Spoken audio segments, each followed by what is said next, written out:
네, 경제론 보겠습니다. 경제론이 지금 36쪽에 유량과 저량에 관한 내용이 있죠. 자, 우선 뒤에 중간중간에 가면 또 유량, 저량에 대한 문제, 지문들이 나와요. 그래서 여러 번 출제가 됐는데, 최근에 조금은 잠잠한 편이에요. 유량과 저량을 질문하는 것이. 일단, 워낙 유량, 저량을 많이 해서 이제 개념 자체는 아실 텐데요. 문제를 풀면서 확인을 해 보겠습니다. 1번의 유량과 저량의 설명으로 옳은 것은 1번 저량은 일정한 기간을 정해야 측정이 가능한 개념이다. 틀렸죠? 짝이 안 맞죠? 그 다음에 2번 유량은 일정 시점에서만 측정이 가능한 개념이다. 이것도 짝이 안 맞죠? 그 다음에 유량의 예로는 주택 재고량, 부동산 투자회사의 자산가치 등이 있다. 재고라든가 자산가치 이런 것들은 모두 다 저량 개념이죠. 짝이 안 맞습니다. 그 다음에 저량의 예로는 주택거래량, 신규주택 공급량 등이 있다. 이것도 유량의 예죠. 그래서 다 짝이 맞지 않습니다. 자동으로 정답은 5번이 되겠지만 확인을 해보겠습니다. 만약 현재 이런 말이 나오면 이건 무슨 개념이에요? 저량 개념이죠. 이제 현재 1,500만 채 주택이 존재라고 되어 있죠. 이거는 저량 공급량입니다. 존재하는 양은 저량 공급량이에요. 그 중에 100만 채가 공가로 남아있다. 이 소리는 1,400만 채가 차 있다는 얘기잖아요. 차 있는 게 바로 뭐예요? 저량 수요량이 되는 거죠. 지금 현재 존재하는 양은 저량 공급량, 차 있는 양은 저량 수요량이 되는 거죠. 다음에 2번에 보세요. 저량 경제 변수는 모두 몇 개인가? 주택 재고 있죠. 주택 재고. 이건 뭐예요? 저량이에요, 유량이에요? 저량이죠. 지금 1번에 3번에도 나왔던 거죠. 근로자의 임금 하면은 임금은 유량이죠. 소득 개념. 건물 임대료 수입 이것도 소득 개념이죠. 유량. 도시 인구 규모 저량, 가계 자산 저량이죠. 3번에 자산 가치는 나왔었죠. 신규 주택공 이것도 1번에 4번 지문에 나왔던 거죠. 유량이죠. 그래서 저량은 모두 몇 개?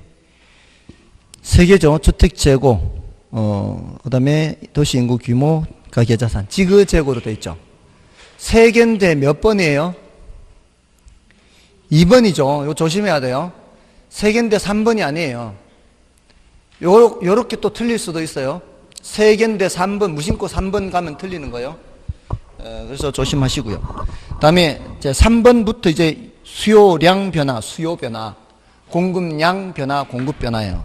자, 그러니까 보세요. 이게 문제를 이제 파악을 하는데 이게 최근 10년치 문제 다 있거든요. 그 19회 문제도 있긴 한데 그건 이제 플러스 보너스로 있는 거고, 이게 19회 문제를 넣어 놓은 거는 이제 그 비교하라고 한 거예요. 그래서 최근 10년치가 원칙적으로 다 있는데 3번, 4번, 5번, 6번, 7번, 8번, 9번 3번에서부터 몇 번까지인가 하면은 13번까지요. 3번에서부터 13번까지. 그 3번 문제를 빼버리면은 4번부터 10문제죠. 10문제가 수요량 변화, 수요 변화, 공급량 변화, 공급 변화에 대한 거예요. 14번부터가 균형의 결정과 이동에 대한 거예요. 14번부터 몇 번인가 하면 18번까지 4, 5, 6, 7, 8. 그 다음에 19번부터가 탄력성과 계산 문제예요. 나머지 19번부터 몇 번까지죠? 19번부터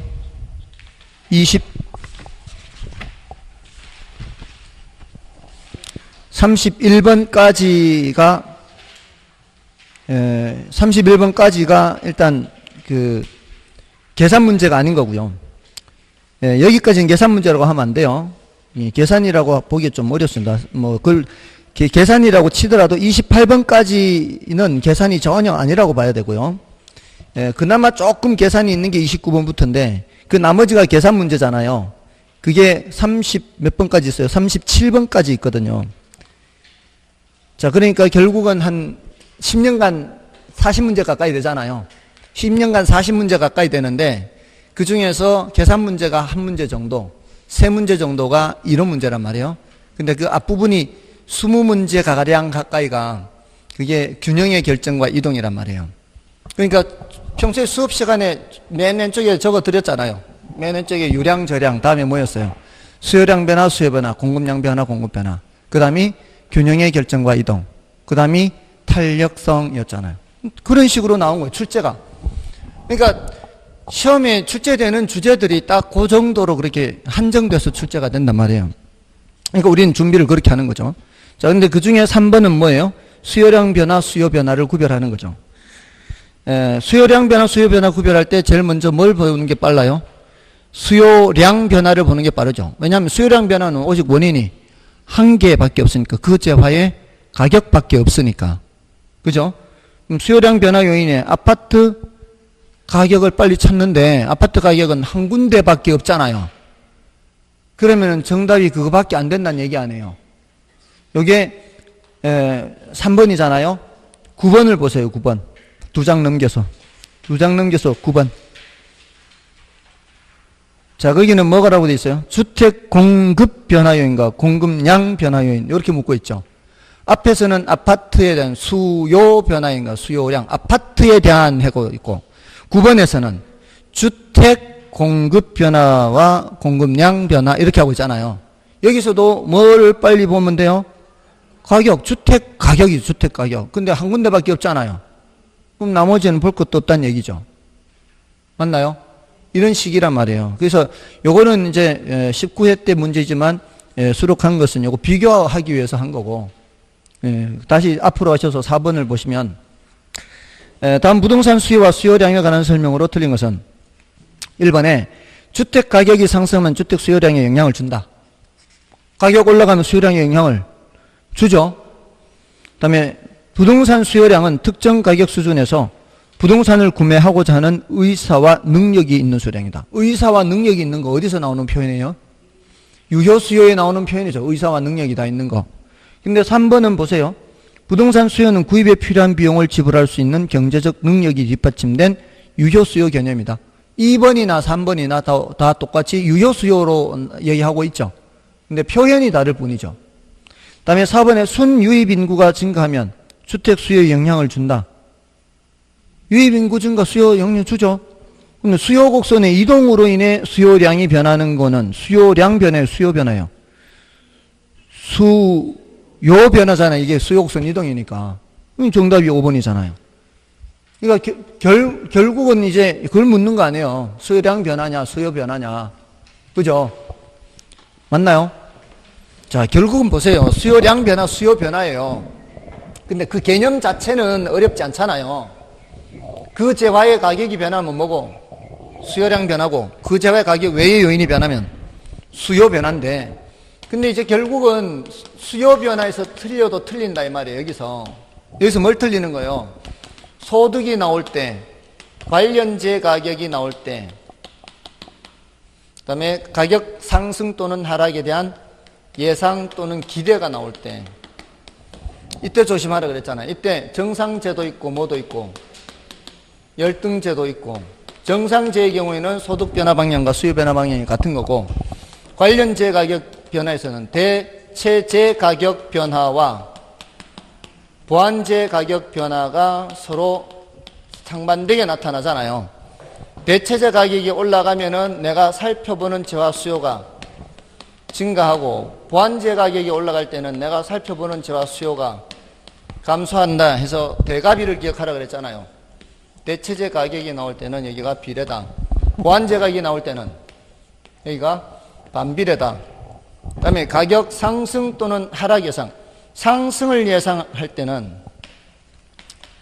수요자는 어떻게 하고 수요를 증가시키는데, 공급자는 공급을 감소시키고, 하락 예상을 할 때는 수요자는 수요를 감소시키고 공급자는 공급을 증가시킨다는 거.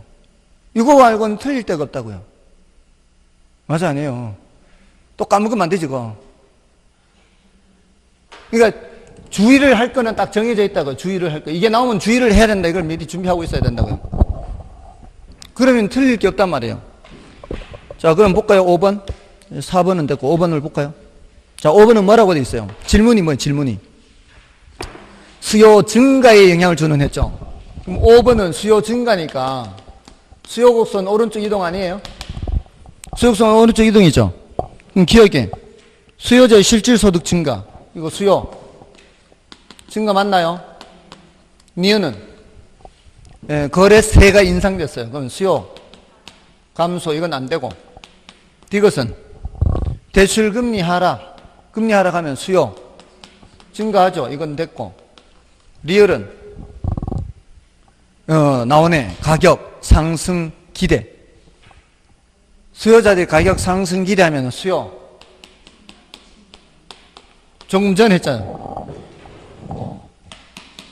수요자들이 가격 상승을 기대하면은 상승하기 전에 지금 미리 사야 될 거 아니에요. 수요 증가잖아. 맞나요? 그 다음에 인구 감소, 수요 감소. 됐습니까? 그러니까 여기서 이런 말이 나올 때 조심해야 된다고. 그러니까 미리 준비를 하고 있어야 된다고. 상승 예상 또는 기대, 이렇게 기대 나오거나 또 예상 나오거나. 됐나요?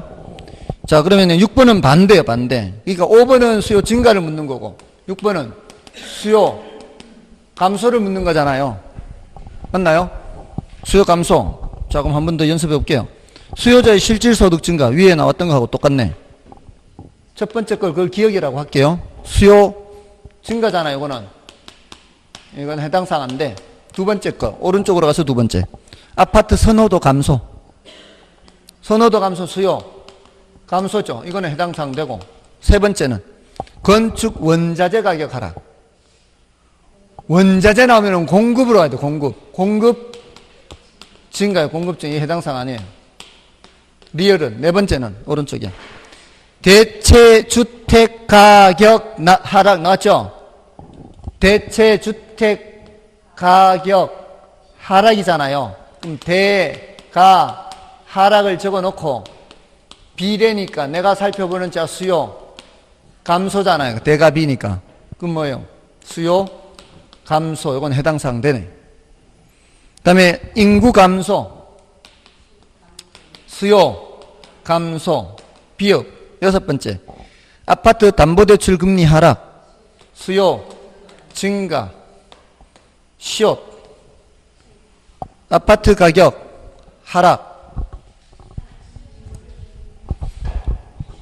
증가요, 감소요? 그거를 아파트 가격 상승으로 바꾸면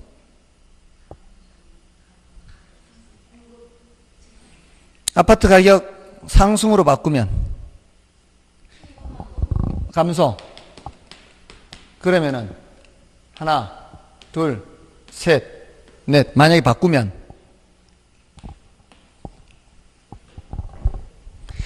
그거 제가 출제했으면은 그 가격 상승으로 출제했을 거예요. 그랬으면은 수수룩이 틀렸을 거예요. 왜냐하면 수요량이라고. 량. 얘는 선의 이동이 아니고 점의 이동이라고. 지금 우리는 선의 이동을 묻는 거라고요. 지금 거기는 아파트 시장에서 아파트 가격이라고. 거기가 하락이든 상승이든 들어가면 안 된다고. 조심해야죠.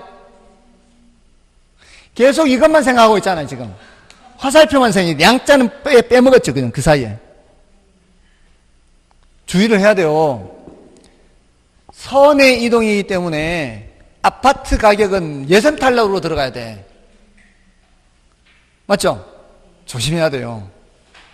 조심해야 돼. 제가 출제했으면 그렇게 출제했을 거라고. 아파트 가격 상승으로 출제했을 거라고. 뭔 뜻인지 아시겠죠? 그거는 점의 이동이라고. 지금 우리는 선의 이동을 찾아야 되고 선의 이동 중에서도 왼쪽 이동을 찾는 거라고요. 그러니까 얘는 어떤 경우는 양자라고. 양자. 그래서 감소 왼쪽으로 이동하는 거는 두 번째, 네 번째, 다섯 번째 요 세 가지예요. 지금 여기 대체재 가격 나왔잖아요. 아까 어디 몇 번이었죠? 대체재 가격 나온 게. 네 번째 대체 주택 가격 하락 나왔죠. 대체로 이렇게 대가비를 많이 질문해요. 대가비. 왜냐하면 우리가 흔히 관찰하는 재화가 보완재보다는 대체재가 훨씬 많거든. 그러니까 대가비에 초점을 맞추고 그 다음에 혹시라도 보완제 가격 나오면 보가반 하면 되고, 혹시라도 요놈 대체재 수요가 나오면 요거 묻는 거거든요. 요거 여기 있고 요거 묻는 건 대체재 수요를 묻는 거예요. 대체재 수요를 물으면 또 반대로 가는 거죠. 요렇게 하면 또 반대로. 근데 뭐를 훨씬 더 많이 묻는다? 대가비를 훨씬 더 많이 묻는다. 자, 그럼 됐고. 자, 7번은 아파트 매매 시장에서 수요량과 수요 변화에 관한 설명을 옳은 것은 1번에 아파트 가격 하락이 예상이네. 예상. 또 예상 나왔잖아요. 하락 예상되면 수요량의 변화예요, 수요 변화예요. 아파트 가격 하락 예상. 아까 이거 수요 변화에서 요 세 가지 조심해라. 수요 변화에서 이 세 가지 다 뭐예요? 선의 이동, 선의 이동. 수요량 변화예요, 수요 변화요. 수요 변화라고 가격 하락 예상. 그거 희한하죠. 이렇게 넣는데도 자꾸 이렇게 까먹고. 이거는 수요량의 변화가 아니라 무슨 변화라고요? 수요 변화에서 조심해야 되는데, 수요 변화에서. 그러니까 아파트 가격 하락이 예상되면 수요량의 변화로 동일한 수요 곡선상에서 하향으로 이동하겠네. 아니고 수요 곡선이 이동한다 이 말이에요. 하락 예상하면 수요가 증가한다, 수요가 감소한다. 하락 예상하면 수요가 감소한다. 됐나요? 몇 번 속았잖아요. 그럼 앞으로 속지 말아야 될 거 아니에요.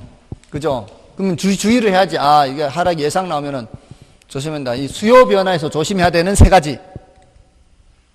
수요 변화에서 조심해야 되는 세 가지. 여기서 안 틀리면 틀릴 게 없다니까요. 지금 계속 여기 틀리고 있잖아요. 지금 앞에서도 그러고 여기서도 그러고. 맞죠? 여기서 안 틀리면 틀릴 게 없어요. 다음에 두 번째 2번 실질소득이 증가하면 수요곡선은 좌하향으로 이동한다. 실질소득이 증가하면 수요가 증가해요, 감소해요?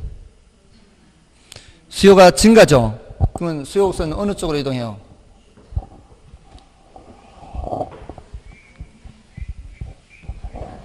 우상향 이동이죠.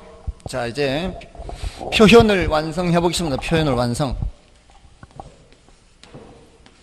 수요곡선이든 공급곡선이든 오른쪽으로 이동하면 이게 뭐예요? 증가죠. 왼쪽으로 이동하면 뭐예요? 감소죠. 자, 근데 수요곡선이 오른쪽으로 이동하는 것은 위로 이동하는 것과 같아요. 이렇게 일치시킬 수 있어요, 위로. 맞나요? 그럼 우상향 이동과 우측 이동과 상향 이동은 같아요. 수요 증가는 수요곡선이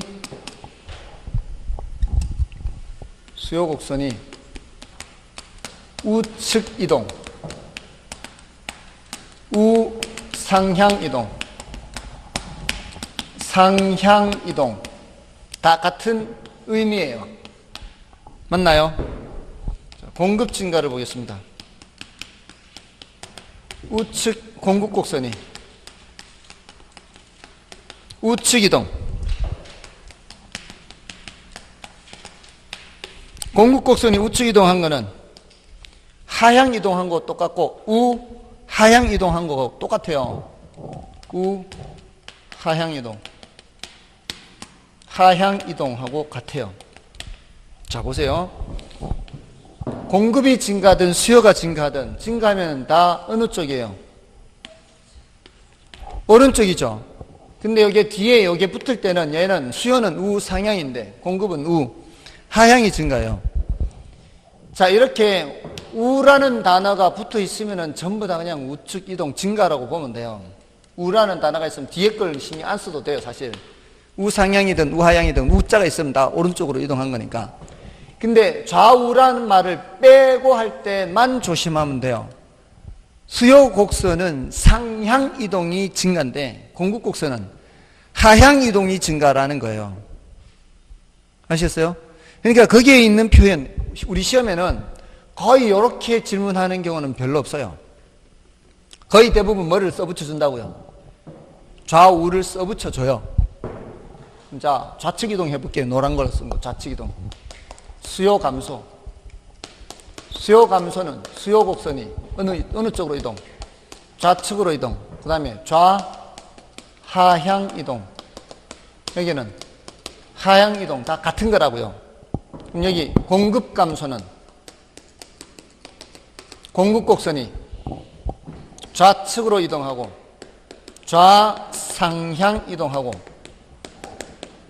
상향 이동하죠. 자, 다 똑같아요. 여기 좌자라는 게 있으면 전부 다 어느 쪽 이동해요? 왼쪽 감소예요, 감소. 근데 이게 상하로만 나타낼 때만 조심하면 된단 말이에요. 수요곡선이 하향 이동한 것은 감소잖아요. 근데 공급곡선이 하향 이동한 것은 증가란 말이에요. 공급의 경우는 상향 이동이 감소란 말이죠. 그러니까 상하로 표현되어 있을 때만 조심하라고요. 상하로 표현되어 있으면 조심하는데, 좌우가 같이 붙어 있잖아요, 지금. 좌우가 붙어 있으면은 상하는 보지 말고 뭐만 보라고요? 좌우만 보라고요, 좌우만. 자, 그러니까, 오른쪽 그 실질소득이 증가하면 수요곡선 좌하향으로 이동한다. 뭐예요, 이게? 좌가 왼쪽이잖아요. 감소잖아요, 감소. 실질소득이 증가하면 수요가 감소가 아니라 수요가 증가해야 되잖아요. 그래서 틀린 거고요. 자, 대체재인 단독주택 가격이 상승하면 단독주택 가격 상승, 대가 상승이잖아요. 대가 상승, 대가 비니까 상승이니까 위, 증가니까 오른쪽 맞죠? 수용성 오른쪽. 3번이 맞네. 됐나요? 그 다음에 아파트 담보대출 금리가 하락이에요. 그러면 수요량 변화예요, 수요 변화예요. 수요 변화죠. 틀렸죠? 그 다음에 아파트 거래세가 인상되면은 수요 증가예요, 감소예요? 수요 감소인데 오른쪽으로 간다 그랬잖아요. 우상향 오른쪽만 보라 이 말이에요. 상하는 보지 말고 좌우가 있을 때는 그 좌우만 보면 된다고. 됐나요? 요 문제 다시 풀어서 익숙하게 하십시오. 이거 다시 풀어서 익숙하게 하세요. 그 좌우만 보고 판단하면 돼요. 자, 다음은 8번은 이제 여러분이 좀 봐주시면 되겠고요. 8번은 여러분 보십시오. 요 보시는 2번 지문만 좀 보겠습니다. 2번 지문. 자, 8번 2번 지문 볼게요. 예상 인플레이션보다 실제 인플레이션이 높으면, 자, 우리가 사는 세상은 명목세상, 실질세상. 우리가 사는 세상은 명목세상이라 그랬죠. 명목세상에서는 인플레가 중요하다고. 그러니까 사람들이 인플레를 다 예상을 해요. 인플레가 중요하기 때문에. 근데 예상 인플레보다 실제 인플레가 높다 이렇게 나올 때는 인플레가 많이 발생했는 건가 적게 발생했는 건가 이렇게 들어가세요. 인플레가 많이 발생한 거예요, 적게 발생한 거예요? 많이 발생한 거다 이렇게 가는 거예요. 인플레가 많이 발생하면은 이거는 실질 가치가 줄어드는 거죠. 맞나요? 예, 부동산의 실질 임대료는 줄어드는 거예요. 됐죠? 예, 나머지는 여러분이 봐주시고요. 뭐 어려운 건 아니니까. 자, 넘어가셔서 자, 이제 10번 보시면은 10번, 11번, 12번, 13번. 자, 이 전부 다 이제 공급량 변화, 공급 변화 그런 내용들이에요. 자, 10번에 부동산 수요 및 공급에 관한 설명으로 틀린 것은 1번에 아파트와 단독주택의 관계가 대체재라고 가정할 때 아파트 가격 상승하면 또 뭐예요? 대체재 가격 상승이잖아요. 또 대가비 나왔죠? 예, 대부분 대가비를 많이 물어요. 간혹 가다가 다른 거 묻고. 대가 상승이잖아요. 대가 상승이니까 단독주택 수요 증가하죠? 단독주택 수요 증가하면 단독주택 가격은 상승하죠? 맞는 말이죠. 그 다음에 건축기자재 가격이 상승하더라도 주택 가격이 변하지 않는다면 주택 공급은 감소할 것이다. 자, 건축업자 입장에서 자재 가격이 올라가요. 자재 가격이 올라가는데 판매되는 주택 가격은 안 올라가. 그럼 뭐예요? 이윤이 그만큼 줄죠. 이윤이 줄면은 공급은 줄어드는 거죠. 그 다음에 3번. 주택 가격이 상승하면 주거 용지 공급이 감소할까요? 증가할까요? 증가하겠죠. 주택 가격 올라가면 건축업자 입장에서 주거 용지 이런 것들은 건축업자 입장에서는 돈 되잖아요. 돈 되면 공급 증가. 이게 틀렸네요. 4번에 완전 경쟁 시장에서 부동산 공급량은 한계 비용 곡선이 가격 곡선과 일치하는 지점에서 결정된다. 내 알 바 아니다. 이런 거 들어본 적 없잖아요. 그죠? 이건 무시하세요. 이런 거는. 이건 경작을 해야 돼요, 경작. 그리고 이런 게 정답 지문이 돼야 안 돼요. 지금 대체로 이런 지문들이 정답 지문이 안 됐죠. 지금 계속 어려운 지문들은 정답 지문이었어요. 정답 지문이 아니었어요. 정답 지문이 아니었어요. 물론 어려운 지문이 정답 지문이 되는 것도 있었죠, 아까. 그런 것들은 어쩔 수 없어요. 그런 거는 이제 버리는 수밖에 없어요. 다음에 부동산의 물리적인 공급은 단기적으로 비탄력적이라 할 수 있다. 단기, 장기 하면은 단기는 더 비탄력적, 장기는 더 탄력적 이렇게 할 수 있죠. 예, 맞는 말이에요. 됐나요? 예, 그래서 지금 3번 틀린 거고요. 그 다음에 11번 볼까요? 부동산의 수요 및 공급에 관한 설명으로 틀린 것은 부동산의 초과 공급은 임대료를 하락시키는 요인으로 작용하며 초과 수요는 임대료를 상승시키는 요인으로 작용한다. 맞죠? 그 다음에 부동산 수요 및 공급은 일정 기간 동안 거래하고자 하는 부동산의 양을 나타내는 스톡 개념이다. 일정 기간이라고 돼 있잖아요. 일정 기간은 유량이죠, 유량. 근데 스톡은 저량이란 말이에요. 그래서 2번 틀렸죠. 지금 이게 또 유량, 저량을 묻는 문제인데 사실 이 문제는 별로 좋은 문제가 아니에요. 우리말에 유량과 저량이라는 말이 있잖아요. 근데 스톡이라고 한글로 써버리면 이 영어 단어 모르는 사람 다 틀리는 거죠. 이게 영어 시험이지 무슨 결혼 시험이 이게? 그죠? 제가 깜빡하고 여태 이신청을 못했어요. 이신청을 해야지. 이게 왜 우리말을 놔두고 이게 영어 시험이 돼버리냐 이거. 그죠? 예, 그래서 사실 좀 문제 있는 문제 이거는. 자, 다음에 3번. 정답은 2번이지만 문제 있습니다. 3번. 부동산 가격이 상승하면 공급량은 증가하고 가격이 하락하면 공급량은 감소한다. 이거 무슨 법칙?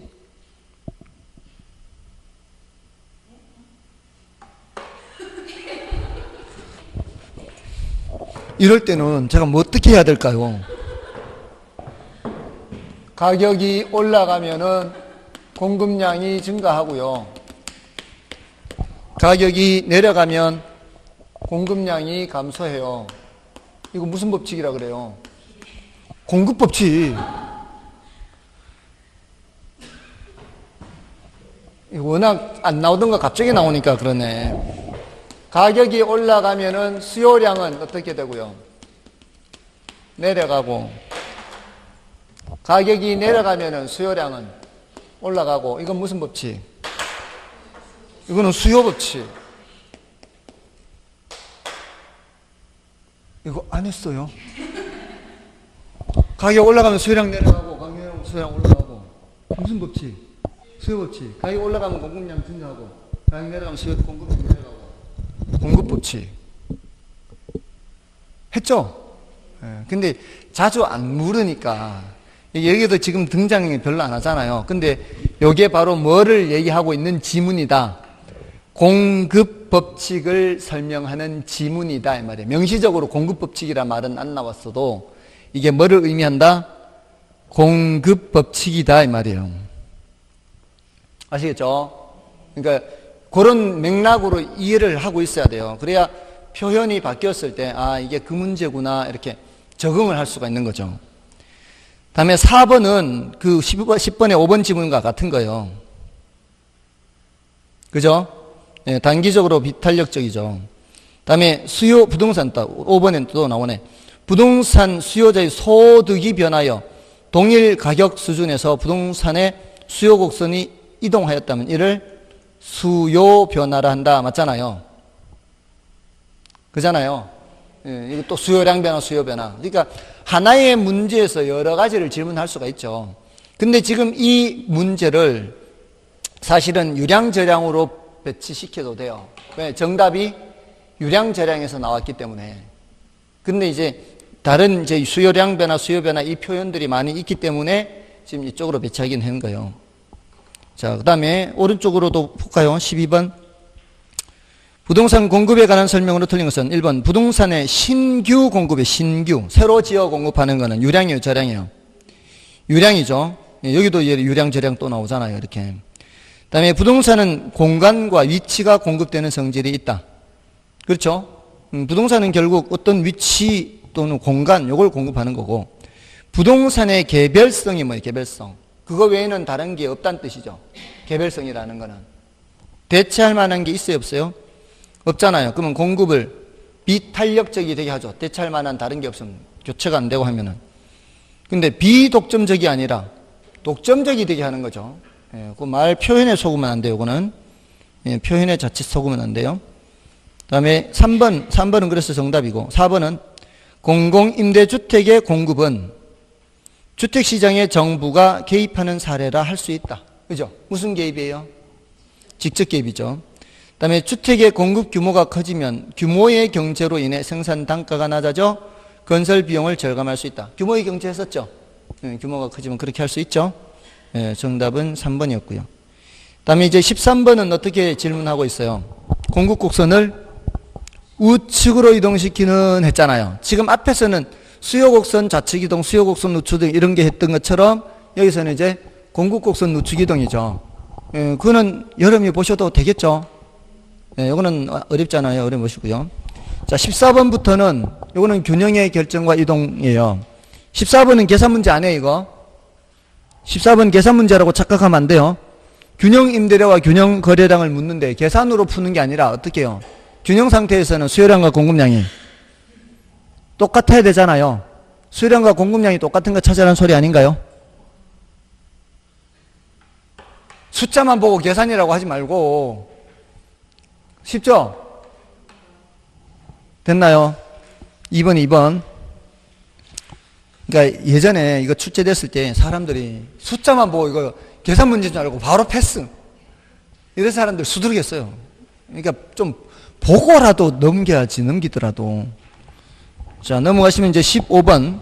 자, 이제 균형의 결정과 이동 단원이 지금 계속 뭘 했어요, 이거? 수요곡선 오른쪽 이동, 왼쪽 이동, 공급선 오른쪽 이동, 이거 했잖아, 지금. 수요에서 뭘 조심해야 된다고요? 이 세 가지 나왔을 때, 소득, 관련 자격, 이게 예상 나왔을 때, 대가비를 많이 묻고, 예상 또는 기대가 나오면 조심해야 된다. 저기서 안 틀리면 틀릴 거 없다. 그 다음에 뭐예요? 균형의 결정과 이동. 균형은 어디서 결정이 돼요? 수요곡선과 공급곡선이 교차하는 지점이고, 이동은 뭐예요? 1, 2, 3, 4, 5, 6, 7, 8이었죠. 요거는 수요곡선만 이동하거나 공급곡선만 이동하는 거고 5, 6, 7, 8은 수요곡선과 공급곡선이 모두 이동하는 경우에 균형량은 어떻게 움직이는지 균형 가격은 어떻게 움직이는지 찾는 거 아니었어요? 수요 증가의 경우는 다 똑같이 증가 수요 감소일 땐 다 감소하면 이렇게 그거였잖아요. 그래서 15번을 볼까요? 자, 15번은 일단 1번은 보면은 주택 임대료가 상승하면 다른 재화의 가격이 상대적으로 하락하여 임대 수요량이 감소하는 것은 대체 효과에 대한 설명이다. 자, 이거 우리 가격 효과는 뭐 효과 더하기 뭐 효과? 소득 효과 더하기 대체 효과 이렇게 한 적 있나요? 요거 있습니까? 공부한 적 있나요? 공부한 적 있죠? 예, 사과 가격이 10,000원 하다가 5,000원으로 하락하면은 제가 반값으로도 사과를 살 수 있다 그랬죠. 그럼 내 실질 소득이 증가한다 그랬죠. 그러면은 그것 때문에 내가 사과를 좀 더 사 먹는 효과 요것도 있고, 또 다른 재화 가격은 변했어요, 안 변했어요? 다른 재화 가격은 안 변했죠. 그렇지만 뭐라고 표현한다고요? 상대적으로 다른 재화 가격이 올라갔다. 이 재화 가격이 내려가면서 다른 재화 소비하던 사람들이 느끼기에는 괜히 비싼 과일 사 먹는 것 같으니까 그거 안 먹고 싼 이쪽으로 오는 효과, 저거를 안 먹고 이쪽으로 대체하는 효과, 그게 바로 뭐예요? 대체 효과죠. 이 상대 가격 변화 효과예요. 그러니까 대체 효과에는 항상 다른 재화를 생각해야 돼. 대체 효과에서는. 그러니까 임대료가 올라가면은 실질 소득이 줄죠. 그래서 임대 수요량이 줄어드는 거는 그냥 소득 효과예요. 다른 재화를 아직 생각 안 하고 있으니까. 근데 임대료가 올라가면은 다른 재화 가격은 상대적으로 내려간다 그런다고요. 쟤는 가격이 안 변해도 얘가 올라가면 저쪽이 상대적으로 내려가요. 그럼 사람들이 상대적으로 내려간 저쪽으로 간다. 상대적으로 내려가는 쪽으로 무조건 가요. 그럼 저쪽으로 가는 바람에 이쪽 수요를 줄일 거 아니에요. 저쪽으로 가는 과정에 이거 줄일 거 아니에요. 이건 무슨 효과? 대체 효과. 저쪽으로 가는 바람에 이거 줄인 효과가 대체 효과라고요. 지금 그렇게 얘기하고 있잖아요. 임대료가 상승하면 다른 자의 가격이 상대적으로 하락해서 여기 임대 수요량이 감소하는 것은 무슨 효과? 대체 효과. 맞는 말이에요. 근데 어렵죠. 정답 지문 아니죠. 보세요. 대체로 어려운 지문들은 정답 지문이 아니에요. 대체로 함정으로 있는 거예요. 그러니까 모르면 일단 패스하고 지나가라고요. 2번에 인구 감소라는 요인으로 수요곡선 자체가 이동하는 것은 무슨 변화? 수요 변화. 일반적으로 이자율이 하락하면 부동산 수요가 증가하죠. 그 다음에 균형 상태인 시장에서 건축 원자재 가격이 하락해요. 건축 원자재 가격 하락은 공급 뭐예요? 공급 증가잖아요. 요 3번이에요. 3번 공급 증가. 공급 증가하면 어떻게 해요? 거래량 증가하고 가격은 이렇게 돼야 될 거 아니에요. 건축 원자재 가격이 하락하면 거래량이 감소가 아니잖아요. 지금 맞나요? 요거 묻고 있는 거예요. 요거 지금 3번 다 수업 시간에 한 거죠. 그러니까 숙달만 좀 시키면 돼. 숙달만. 이게 그거구나 저게 저거구나. 이 상황 파악을 하면 되는 거죠. 5번 수요와 소요 참고로 보시라 그랬었던 거고요. 그 다음에 16번 이거 수업 시간에 풀지 않았었나요 혹시? 했던 것 같죠? 어떤 쪽을 보고 판단한다? 많은 쪽 보고 판단한다. 5번부터 거꾸로 봐보세요. 수요 감소가 공급 감소보다 크다. 뭐만 보란 얘기예요? 누가 커요? 누가? 수요 감소가 크잖아요. 큰 쪽만 보라 그랬잖아요. 수요 감소가 공급 감소보다 크다 그랬잖아요. 뭐만 본다? 수요 감소만 본다. 그럼 여기 2번이 2번. 수업 시간에 했던 2번. 수요 감소만 본다. 그럼 전부 다 밑으로 다 밑으로 내려가야죠. 자, 밑으로 다 맞나요? 균형가격 하락, 균형거래 감소 밑으로 맞죠? 그 다음에 공급 감소가 수요 감소보다 크대요. 뭐만 보는 거예요? 공급 감소만 보는 거예요. 그럼 공급 감소는 4번이에요. 공급 감소면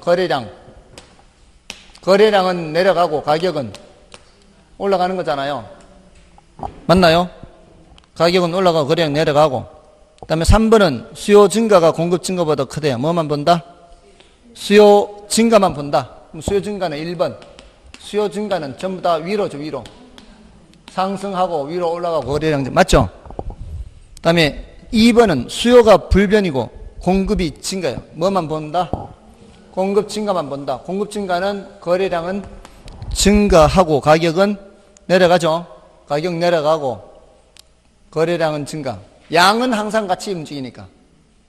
양부터 판단해. 양부터. 그게 문장으로 가격이 먼저 나와 있어도 문장이 가격이 먼저 나와 있어도 우리는 뭘 먼저 판단하는 게 쉬워요. 양은 항상 같은 방향이다. 공급 증가면 균형량 증가 이거 일치시켜 놓고 양부터 찾으라고요. 그냥 그 순서대로 읽지 말고 양이 증가하는지 찾으라고. 양 증가하죠. 그러면서 가격은 하락 반대로 돌아가니까 공급의 경우에는. 그다음에 1번은 수요가 불변이고 공급이 불변이고 수요가 감소. 뭐만 보는 거예요? 수요 감소만 보라 그랬잖아요. 공급이 불변이니까 수요 감소만 보면 2번만 보나 2번만. 수요 감소니까 방향이다. 균형량도 줄고 균형 가격도 다 밑으로 내려가야 되는데 균형 가격이 상승한다고 돼 있으니까 그거는 안 맞죠. 맞아 안 해요. 전부 다 이쪽으로 판단하라는 얘기예요. 이 어느 한쪽이 더 크다면은 이쪽으로 갈 수 있단 말이에요. 근데 둘 다 증가한다고만 해놓고 어느 쪽이 더 큰지를 말을 안 해주면은 뭘 알 수 없다. 균형 가격이 어떻게 될지 알 수 없다. 여기가 균형 거래량 정 이거란 말이에요. 됐나요? 자, 다음에 17번, 18번은 계산 문제죠. 17번, 18번은 계산 문제인데 지난번에 이거 수업 시간에 균형의 이동 계산 했었죠. 균형의 이동 계산. 균형 이동 계산은 이런 세트를 몇 세트 찾아야 된다 그랬어요. 수요 함수, 공급 함수 한 세트, 또 수요 함수, 공급 함수 한 세트, 이렇게 찾아야 된다 하지 않았나요? 했었죠? 안 했나요? 그때 안 했는 모양이네요. 그래서 여기서 한번 계산하고 또 여기서 한번 계산하고 그렇게 계산을 하는 거예요. 요거는 시간이 좀 걸릴 수 있으니까 지금 다른 이론 문제를 먼저 해야 되니까 이건 여러분이 보십시오. 아시겠죠? 해설이 있으니까 해설을 보고 혹시라도 안 되면은 질문을 좀 해주시고요. 19번을 보겠습니다. 여기서부터 이제 탄력성이에요. 자, 여기서부터 탄력성. 자, 탄력성은 들어가서 어떻게 한다고 했어요? 탄력성.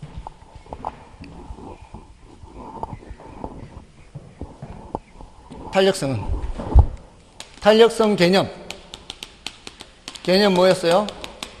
수량 변화의 크기 정도라고 하지 않았나요? 수량이 많이 변할수록 탄력성은 큰 거고 적게 변할수록 탄력성은 작은 거고 종류했죠. 종류. 수요에도 탄력성이 있었고 공급에도 탄력성이 있었는데 가격 탄력성도 있고 가격 탄력성은 수요 공급 공통으로 있죠. 여기는 뭐도 있고 소득 탄력성과 교차 탄력성이 있다. 그래서 여기는 0보다 크냐 작으냐 크냐 작으냐에 따라 정상제, 열등제, 정상제, 열등제, 대체제, 보완제, 대가비 했잖아요. 대가비. 보가반 했잖아요. 같은 방향 비례 양수, 정상제, 반대 방향 열등제. 요것만 체크하면 되는 거죠. 종류에서는. 그 다음에 이제 응용으로 넘어가는 거였죠. 탄력성과 판매 수입. 탄력적일 때는 가격을 낮추고 비탄력적일 때는 가격을 올리고. 맞나요? 수요자가 탄력적이라는 거는 선택의 폭이 큰 거죠. 그럴 때는 가격을 낮춰야 되고요. 다른 쪽에 있는 수요자도 끌어와야 되고 수요자가 비탄력적일 때는 가격을 올려서 선택의 여지가 적을 때는 수요자가 가격을 올려서 판매 수입을 증가시킨다. 판매 수입, 임대료 수입 이런 얘기 했었죠. 탄력적일 때는 가격 낮추고 비탄력적일 때는 가격 올리고 그거예요. 그 다음에 탄력성과 균형의 이동. 여기는 이제 이게 제일 어렵다 그랬어요. 이게 비가더예요. 비가더. 비탄력적일수록 가격이 더 많이 변한다. 비탄력적일수록 가파르다 그랬죠. 우리가 먹는 식품은 재화가 어떤 재화라 그랬어요? 굉장히 비탄력적인 재화죠. 비탄력적인 재화는 가격 변화 폭이 크죠. 맞나요? 비탄력적인 거는 가파른 수량 변화가 적다는 얘기잖아요. 수량 변화가 적으면 가파르게 그려지죠. 그럴 때 풍년이 들면 가격은 폭락하고 흉년이 들면 폭등하고 그 이유가 뭐겠어요? 공급이 증가, 공급이 감소하는 데 따라 가격 등락폭이 크다 이 말이에요. 제8이 보이시나요? 제8. 가파른 재화는 가격 등락폭이 어떻다고요? 크다고요. 공급 증가하면 가격 폭락했다가 공급 감소하면 가격이 폭등했다가 이게 우리가 먹는 식품의 특징이다. 비탄력적인 재화는. 그게 여기 비가더예요. 비가더. 이게 응용에서 나온 거죠. 판매 수입하고 탄력성과 판매 수입. 그 다음에 탄력성 크기 결정 요인. 대체제가 많을수록 탄력성이 크다. 고려하는 기간이 길수록 탄력성이 크다. 시장을 세분할수록 탄력성이 크다. 용도가 다양할수록 탄력성이 크다. 용도 전환이 용이할수록 탄력성이 크다. 다만 공급에서 탄력성 크기 조심해라. 공급에서는 생산 요소 가격이 올라갈수록 탄력성 비탄력적이다. 생산에 소요되는 기간이 길수록 비탄력적이다. 규제하는 법규가 많을수록 비탄력적이다. 그거 조심하면 되는 거였어요. 그게 대부분이에요. 이런 문제는. 이게 가장 어렵고. 자, 그러면 볼까요? 19번. 틀린 것을 찾고 있죠. 1번에 수요의 가격 탄력성이 완전 탄력적이면 가격 변화와는 상관없이 수요량이 고정된다. 완전 탄력이면 수평 아닌가요? 수평이면은 가격이 고정되어 있어요? 수량이 고정되어 있어요? 가격이 고정되어 있죠. 수량이 고정되어 있는 건 뭐예요? 완전 비틀 수직인 게 수량이 고정되어 있죠. 1번 바로 틀렸네. 맞잖아요. 이건 개념을 알면 알 수 있는 거 아닌가, 이거? 이거. 맞아, 아니에요. 완전 탄력적이면 수평인데. 그 다음에 공급의 가격 탄력성이 0이면 뭐야? 전혀 변화가 없다. 탄력성 개념 자체가 수량 변화의 크기 정도인데, 그 탄력성의 개념이 0이라는 수량이 전혀 변하는 게 없다는 거 아니에요. 수량 전혀 변하지 않으니까 뭐야? 완전 비탄력적이고. 그 다음에 수요의 가격 탄력성이 비탄력적이래요. 비탄력적이다. 이건 개념이 뭐예요? 개념이. 수량 변화가 적다란 얘기 아니에요. 수량 변화가 적다. 비탄력적이라는 게. 근데 가격 변화율보다 수요량 변화율이 작다. 개념만 알면 풀 수 있는 거예요. 그냥 이런 거는. 맞잖아요. 굳이 공식을 떠올릴 필요 없이 비탄력이라는 건 수량 변화인데, 수량 변화가 적은 건데, 그 다음에 수요 곡선이 수직이에요. 수직. 그건 뭐예요?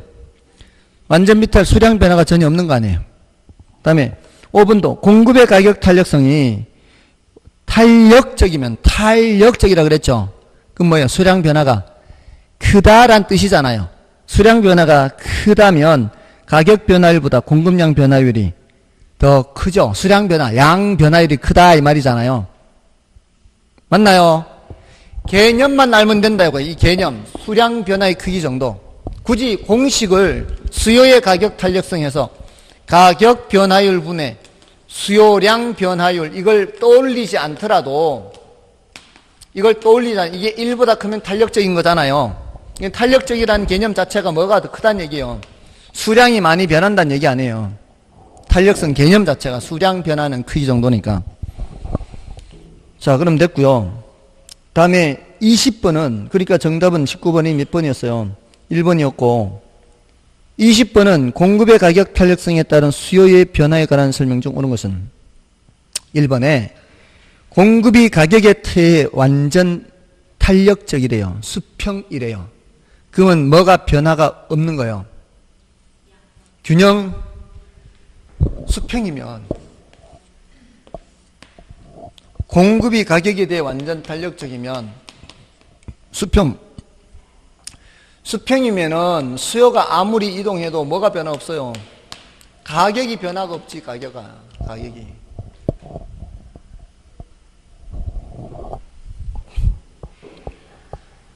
맞아 아니요. 어느 하나가 수직이면 뭐가 변화가 없고 조금 전에 19번에서도 했잖아요. 19번에 1번 지분 했잖아요. 완전 탄력적이면 뭐가 변화가 없어요? 가격이 변화가 없는 거고 완전 비탄력적이면 수량의 변화가 없잖아요. 근데 지금 20번에 1번에 뭐라고 돼 있어요? 공급이 가격에 대해 완전 탄력적이라고 했으니까 수평이잖아요. 수평이면 뭐가 변화가 없어요? 균형 가격의 변화가 없잖아요. 그게 확인이 돼야 돼요. 균형 가격에 변화가 없다는 말이 있냐고요. 지문 속에 균형 가격은 상승하고 이렇게 돼 있잖아요. 이 틀렸다고 다른 거를 볼 필요 없다고요. 제가 지금 드리는 말씀이 뭔가 하면은 어느 하나가 완전 탄력적이다 그러면은 균형 가격에 변화가 없다라는 게 확인이 돼야 돼요. 그 다음에 다른 걸 보라고, 양을 보라고. 어느 하나가 완전 비탄력적이다 그러면은 뭐가 확인이 돼야 돼요? 균형 거래량의 변화가 없다라는 게 확인이 돼야 돼. 그걸 먼저 찾으라는 뜻이에요. 먼저. 그럼 5번을 먼저 보세요. 5번. 5번에 공급이 가격에 대해 완전 비탄력적이라고 돼 있죠. 그건 뭐가 변함이 없다는 걸 빨리 찾으라고요. 균형량이 변함이 없는지를 확인하라고요. 균형량이 없다는 말이 있어요, 없어요? 균형량이 변함이 없다는 말이 없잖아 지금. 그러면 틀린 거라고. 이건 다른 거 볼 것도 없다고. 그럼 4번도 보세요. 공급이 완전 비탄력적 맞죠? 그러니까 완전 비탄력적인 뭐가 변함이 없는 걸 확인해야 돼요. 균형량이 변함이 없다는 게 확인이 돼야 돼. 근데 균형량이 증가한다 이건 틀렸다고. 이걸 먼저 보는 게 판단의 우선 순서가 그거란 말이에요. 3번도 완전 비탄력적이잖아요. 완전 비탄력적이면 뭐가 변함이 없다는 게 확인돼야 돼요. 균형량이 변하지 않는다. 요건 있네. 그 다음에 나머지를 보라고요. 그 다음에 나머지가 가격이잖아요. 그 다음에 수요가 증가하면 가격이 올라가요, 내려가요? 가격이 올라가는데 이게는 내려간다고 했으니까 안 맞다고요. 뭔 뜻인지 아시겠죠? 그러면 2번은 공급이 가격에 대해 완전 탄력적이에요. 그럼 뭐가 변함이 없는 게 확인돼야 돼요. 균형 가격 변하지 않는 게 확인돼야 되죠. 균형 가격 변하지 않죠. 그리고 나서 양을 보라고. 수요가 증가니까 거래량 증가. 이건 맞네. 2번 됐나요? 자, 그러니까 지금 결국 이런 식의 문제가 나올 때는 뭐를 먼저 파악하라는 얘기예요. 이때는 균형 가격의 변화가 없다는 걸 먼저 확인하고 그 다음에 나머지를 찾고, 이럴 때는 뭐를 먼저 확인하고, 이럴 때는 균형 거래량의 변화가 없다는 말이 있어야 그 다음으로 넘어간다고요. 순서가 그렇죠. 순서가. 그게 훨씬 찾기가 쉽다고요. 이게 매뉴얼을 정해놓고 푸는 거 아니에요. 매뉴얼을 정해놓고 풀면 어떤 형태로 문제가 바뀌더라도 다 풀 수 있다 이 말이에요. 됐나요? 자, 그 밑에 21번은요, 그 2번 지문이 정답인데 이건 조금 예외적으로 정답이 된 거예요. 그 2번에 수요의 가격 탄력선, 가격이 변할 때 수요량이 얼마나 변하는지를 나타내는 정성적이겠어요? 정량적이겠어요? 양을 나타내는 거예요? 성질을 나타내는 거예요? 수량, 이 탄력성이. 탄력성은 수량 변화의 크기 정도라 그랬잖아요. 그 성질적인 게 아니잖아요. 예, 그래서 좀 예외적으로 정답이 된 거예요. 2번이. 근데 3번 보세요. 수요의 가격 탄력성이 1보다 크대요. 탄력적인 경우에요. 탄력적일 때 임대료가 올라가면은, 탄력적일 때는 임대료를 낮춰야 증가하는 거예요? 올려야 증가하는 거예요? 탄력적일 때는 낮춰야 올라가잖아요. 근데 반대로 임대료가 올라가잖아요. 그럼 어떻게 되겠어요? 임대료 수입은 감소하는 거죠. 뭔 뜻인지 아시겠죠? 그러니까 원칙적인 걸 기억하고, 탄력적일 때는 임대료를 낮춰야 판매 수입이 증가하는데 탄력적인데도 불구하고 올려버렸잖아요. 그럴 때는 판매 수입이 줄어드는 거죠. 그래서 맞는 거예요. 자, 이런 식으로 보세요. 이게 응용이잖아요. 응용. 판매 수입에 대한 거죠. 판매 수입에 대한 게 나오잖아요. 이렇게. 요렇게 물으니까 요 때만 요렇게 물은 거 아니에요. 몇 번 물었단 말이에요. 이런 식으로. 그러면 탄력적일 때는 가격을 낮추고 비탄력적인 가격 올려서 판매 수익 증가. 이걸 하나 정리해 놓는 거죠. 그럼 나머지는 됐어요. 나머지는 4번은 이제 단계에 비해 장기 더 탄력 많이 하는 거고, 5번이 뭐예요? 수요의 가격 탄력성이 완전 탄력적인 경우 수평이잖아요. 예? 5번. 수요의 가격 탄력성이 완전 탄력적이죠.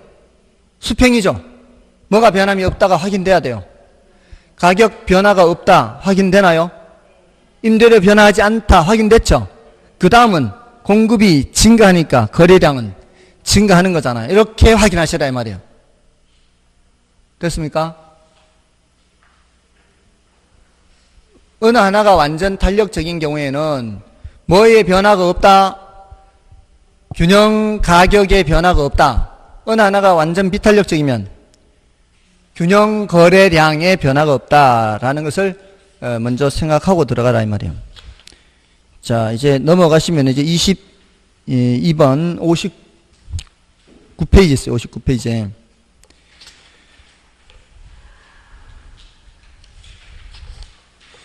자, 이거 수요의 가격 탄력성에 관한 설명으로 옳은 것은 1번에 수요의 가격 탄력성이 1보다 작을 경우 비탄력적이죠.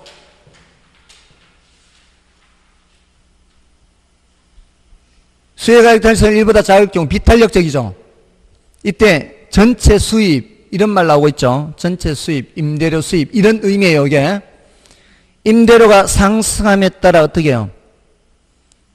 비탄력적일 때는 임대료가 올라가면은 전체 수입이 증가하는 거 맞죠? 근데 감소한다 돼 있잖아요. 맞아요? 틀려요? 틀리죠? 지금 이게 보세요. 이런 게 자꾸 물으면은 어떻게 정리를 해야 돼요? 이렇게 정리를 하는 방법도 있다고 했잖아요. 여기서 이렇게 한가운데가 단위 탄력적이고 여기가 탄력 구간, 여기가 비탄력 구간, 여기가 1보다 작은 걸 머릿속에 이걸 그리라고 이거를. 여기가 탄력 구간 안 되면은 이렇게라도 여기가 비탄력 구간이죠. 여기 탄력 구간이죠. 비탄력적일 때는 어떻게 해야 이 넓이가 늘어난다 그랬어요. 이 넓이가. 비탄력적일 때는 가격을 올려야 이 넓이가 늘어난다고 안 했나요? 비탄력 때는 가격을 올려야 되고 탄력적일 때는 가격을 낮춰야 이 넓이가 늘어나잖아요. 이거보다는 그게 전체 수입이 늘어나는 거 아니에요. 이거라도 머릿속에 그리란 말이에요. 그래야 속도가 빠르다고. 전체 수입, 임대료 수입 이게 나오면 머릿속에 이걸 그려서 비탄력적일 때는 어떻게 가격을 올리고 탄력적일 때는 가격을 내려서 그래서 판매 수입을 넓이가 늘어나는 걸 확인하라면 넓이가 이게 얘보다는 이 넓이보다는 이 넓이가 늘어난단 말이에요. 머릿속에 그렇게 그리면 된단 말이에요. 그래서 지금 비탄력적이라고 그랬잖아요. 비탄력이 그러니까 어디 있는 상태 지금 밑에 있는 상태예요. 여기서는 전체 수입은 임대료가 올라감에 따라 어떻게 늘어나요, 감소해요? 늘어나니까. 그러니까 지금 잘 안 되시는 분은 이걸 자꾸 생각하란 말. 이걸 생각을 안 하니까 비탄력에서는 가격을 올린다 이렇게. 탄력에서는 가격을 내린다. 됐나요? 자, 이렇게 하시면 된다고요. 그다음에 대체재가 있는 경우 수요의 가격 탄력성은 대체재가 없는 경우보다 비탄력적이 된다. 대체재가 많을수록 어떻게 된다? 탄력적이 된다. 그죠? 그다음에 우하향하는 선분으로 주어진 수요 곡선의 경우 수요 곡선상의 측정 지점에 따라 가격 탄력성은 다르다. 네, 알 바 아니다. 4번 일반적으로 부동산 수요의 가격 탄력성은 단기에서 장기로 갈수록 더 비탄력적이 된다. 단기에서 장기로 갈수록 더 탄력적이죠. 틀렸죠. 부동산의 용도 전환이 용이할수록 수요의 가격 탄력성은 용도 전환이 용이하단 말은 만큼 수량 변화를 쉽게 바꿀 수 있다는 얘기죠. 그럼 탄력성은 커지는 거죠. 예, 그럼 다 틀렸어요. 나머지는 3번만 확인이 안 되고 다 틀렸잖아요. 그럼 3번이 자동으로 옳은 것이 되겠죠. 근데 보세요. 방금 했어요. 방금. 여기가 비탄력 구간. 여기 보세요. 여기가 탄력 구간. 여기가 무한대. 여기가 0. 한가운데가 단위 탄력. 이게 뭘 뜻하겠어요? 위로 올라갈수록 탄력성이 점점 커진다는 뜻 아니에요. 그럼 각각의 점에서 탄력성이 다 다르다는 얘기예요. 이 점에서의 탄력성 다르고 이 점에서의 탄력성 다르고 다 탄력성이 다르다는 뜻이에요. 그러니까 지금 이게 한가운데 1이라고 얘기하는 거 아니에요. 경작에서는 원래 각 지점에서의 탄력성을 이걸 분모, 분자 이렇게 해요. 이 길이 분모, 이 길이 분자, 이 길이 분모, 이 길이 분자 이렇게. 근데 한가운데는 분모, 분자가 같잖아요. 분모, 분자가 같으니까 한가운데는 탄력성이 1이 돼요. 지금 이게 수업할 때 말씀드렸던 이게 바로 이거예요. 이 지문. 우하향하는 선분으로 주어진 수요곡선의 경우 수요곡선상의 측정 지점에 따라 가격 탄력성은 다른 거예요. 근데 수업 시간에 제가 이렇게 했더라도 설마 이렇게 출제될 거라고 생각은 못 했어요. 이건 거의 뭐 경작 내용이니까. 근데 다른 지문이 어때요? 다른 지문이. 다른 지문은 늘 하는 거잖아요. 다른 지문은 늘 하는 거기 때문에 이거는 어려운 난이도 상은 아니에요. 제가 이래서 이런 문제는 난이도 중이라 한다고요. 1번, 2번, 4번, 5번을 알 수가 있기 때문에. 됐습니까? 다음에 23번은 탄력성 크기 결정 요인이에요. 이건 안 어려워요. 이거는 여러분이 풀어보시고요. 다음에 이제 24번, 25번, 26번도 마찬가지 탄력성 크기 결정 요인과 관련되는 거 일단 좀 쉬고 하겠습니다.